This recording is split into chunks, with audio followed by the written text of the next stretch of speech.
Welcome back to my channel, Simplified English 101.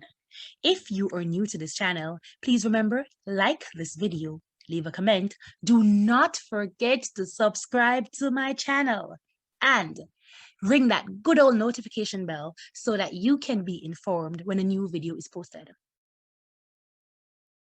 In today's lesson, as you can see by the heading, we are going to be looking at how to number your pages for your SBA using the MLA style. Now, if you don't know the MLA style, it has to do with formatting, which includes, of course, page numbering for academic papers, right? So let us begin. Now, for your SBA, that is your English Language and/or Literature SBA, you are required to include your last name and the page number in the upper right corner of your page. Now, this would not be done for every page, and this can be a challenge for students, especially students who do not really do IT. That can be tedious. So this video is going to show you how to do so without making an error, without being confused. The very first thing you want to do is ensure that your document is open, your SBA is open. And of course, while it is not the only way to do it, I would recommend that you ensure that you have completed your SBA. And the last thing you want to do now is your page numbering. So I have a shell of an SBA for you. Notice I have my cover page, my table of content, my POI. It goes all the way down to the work cited page, which would take us to about 14 pages, as it's a shell SBA. Now, your page numbering for English language does not begin in the table of content or the cover page. It actually begins in the POI page, which is the third page within the SBA. Rather, it should be the third page in the SBA.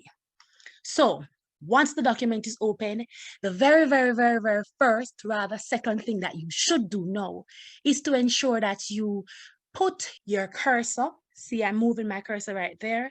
You would place it at the first word or first character on the page, which in this case is name. So your cursor would be placed at before N. My cursor is there. Now what we want to do is we're going to go to layout. See right there? You click on layout and there are many options there. But the option that you should look for is breaks. Then you want to put the cursor at the drop down arrow. Once that is there, again, we have many other options.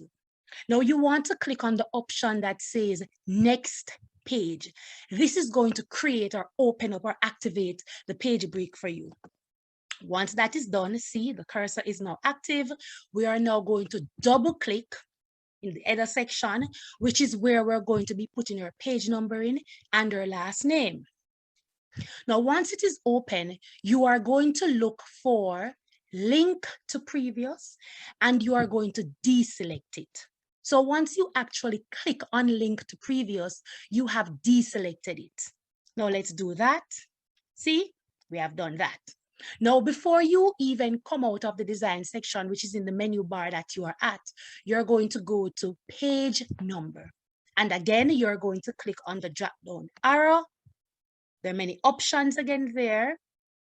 We are going to use top of page because that is what the MLA style requires, that our name and the page number should be placed at the top of our SBA.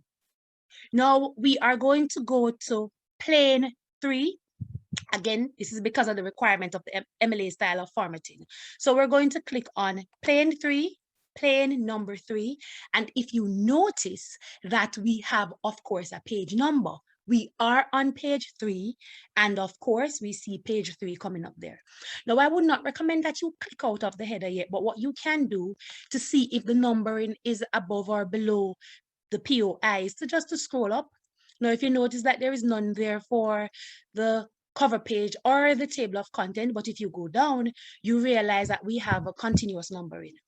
Now, the thing is, we don't want our POI to be number 3. Our POI should be page 1. So although we have previous page pages above the POI, we want our numbering to begin on the third page saying 1. And this is why the break is so important, because the break basically tells the computer or the document that everything above this page, which is the POI page, it is irrelevant. We're not numbering it. So what you are going to do now is to remove the page 3. By doing so, you will go return to page number. You click on page number and you go to format page numbers. You click on that. A box will open up. And of course, we have a lot of things there too. You will not continue from previous. You are going to click on the option that says start at. Now, sometimes 1 does not automatically come up. So if 2 was there or 3 was there, you would remove that number and put 1. You must start at 1 because that is the numbering that we will be using for our SBA. We're going to click on OK. And if you notice when we do that, and we can now double click out of the header. If you notice when we do that, that page 1 is now the plan of investigation page, and reflection is page 2, and it goes all the way down to the work cited page, which is page 12. And remember, we initially had 14 pages. So the first 2 pages are not numbered. So now we're going to return to the plan of investigation page where we started. Remember now, the MLA style requires that you use your last name followed by the page number. Now our last name is not there. To do so, we will double click in the header section, and I would recommend that you type your name followed by a comma, followed by a space, and you click out of the header page. To make sure that it is done correctly, you are going to scroll up again to your table of content and your page numbering and any other pages before your POI. And once there is nothing there that should not be there, you can now scroll down through the rest of the documents, and voila, page is numbered. So all students who have been having problem with the formatting of your SBA for English language, especially the page numbering and your last name, this is the way to do so. This is the end of the video for today. Pretty short and spicy. Again, I want to remind you to like this video, leave a comment. Do not forget to subscribe, and of course, hit that good old notification bell. Until next time, bye.